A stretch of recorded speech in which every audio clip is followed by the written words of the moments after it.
never forget the moment that I not just saw the data, but understood what it was. Once it owns your phone, it owns everything. It can access the camera, the microphone, your videos, your photographs. It can see what you're writing, the GPS location, your emails. It can do everything that the user can do and more. In July 2021, an international consortium of over 80 journalists from 17 news organizations broke the story of a spyware scandal that continues to reverberate around the world. At the center of the scandal was a leaked list of 50,000 phone numbers.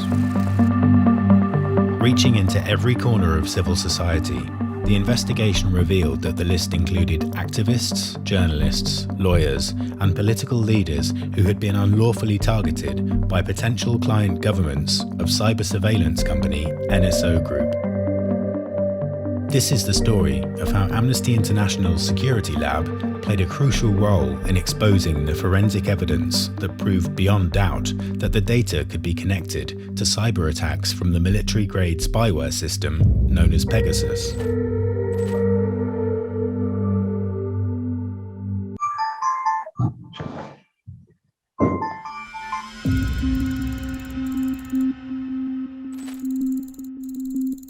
What our team focuses on is investigating targeted attacks and targeted surveillance against human rights defenders, civil society, and journalists around the world.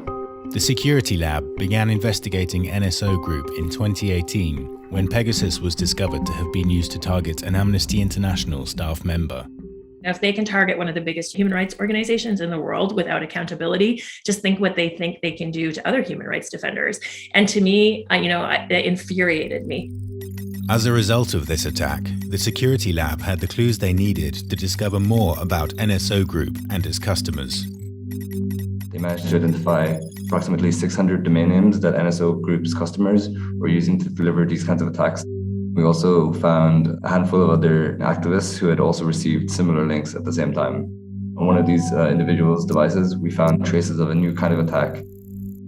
It used to be that for Pegasus to get infected on your phone, you would need to click on a link, something related to your work. Here, you're really going to enjoy this. It was very manipulative. And then we saw an escalation to what's called the zero click. Zero click meant that Pegasus was able to install itself on a target's phone without any interaction from the user, making this spyware even more dangerous and harder to detect.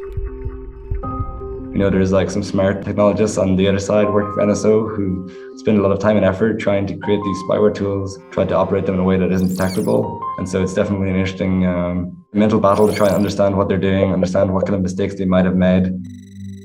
Between 2018 and 2020, the number of Pegasus victims identified by Amnesty International, the University of Toronto's Citizen Lab, and other partner organizations was continuing to grow.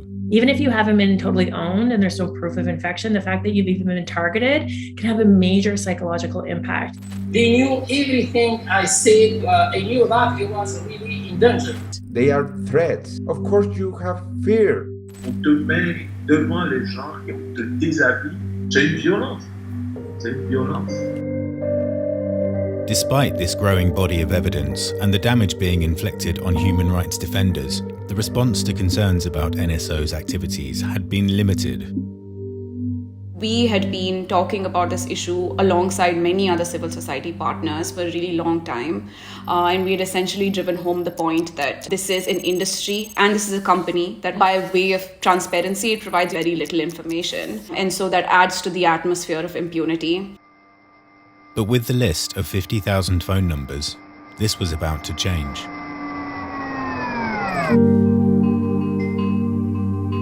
Investigative journalists Forbidden Stories were the lead organization on an investigation that included The Guardian, Le Monde, and The Washington Post, with Amnesty International as the technical partner. We've put so much effort into building the expertise to be able to do this kind of research. And if it had not been for those sort of years of work and years of trying to understand how we can do human rights work a little bit differently in this sphere, we wouldn't have been as fit for purpose as we were. So what was the reaction at the Security Lab when they first saw the data? Who were those phone numbers? Who did they belong to? What did this mean? I mean, the questions that just started rolling through my head were epic. But every time we got even like a little bit of an answer about what we were looking at, that feeling of like, this is important. This is really important. It just grew and grew and grew. It really drove home the fact that this industry is out of control and that we need to rein it in because it has massive implications for human rights worldwide. Once the investigations into the list of phone numbers were underway, it was essential to step up security measures. Not only are you working on a very sensitive human rights project, you're working on a sensitive human rights project that concerns one of the largest spyware vendors in the world. The more we realized what we were looking at, the more we realized that states wouldn't want this information to get out, that NSO groups certainly wouldn't want this information to get out. For all of our meetings, we were making sure that we didn't have our regular mobile phones or any regular laptops in the same room. Then through the course of our investigation, we actually found out that a couple of the journalists that we were working with had in fact been targeted. As the investigation continued, journalists undertook the painstaking task of identifying who the phone numbers belonged to. But how many of these people had actually been attacked by Pegasus? Based on their groundbreaking work, the security lab had the tools to provide the answer.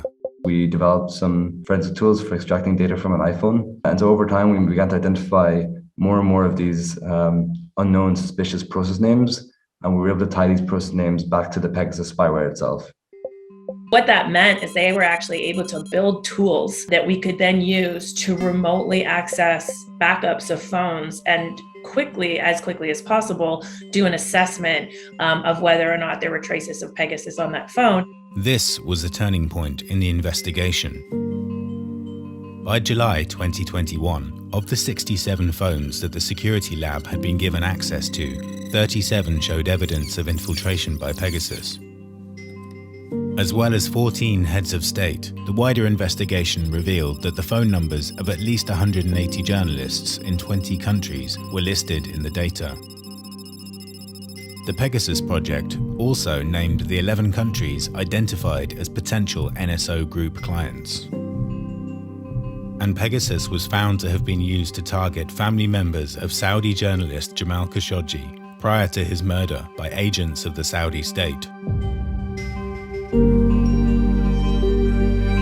The forensic tools developed by the security lab have since been made open source and installed over 70,000 times, allowing users across the globe to add to the growing list of confirmed attacks and shedding new light on the scale of illegal cyber surveillance. So with all of this knowledge and all of the secrecy, what was it like when the Pegasus project was ready to go public? Are people going to see how important this is, not just for, civil society and human rights defenders around the world, but for like all of us? This is a major privacy issue. This is something that big tech corporations need to look at, that journalists need to look at, that everybody needs to look at. And is this going to be the moment we hope it is to be able to pivot towards actual change? With repercussions that continue to reverberate around the world, the revelations of the Pegasus project have been explosive.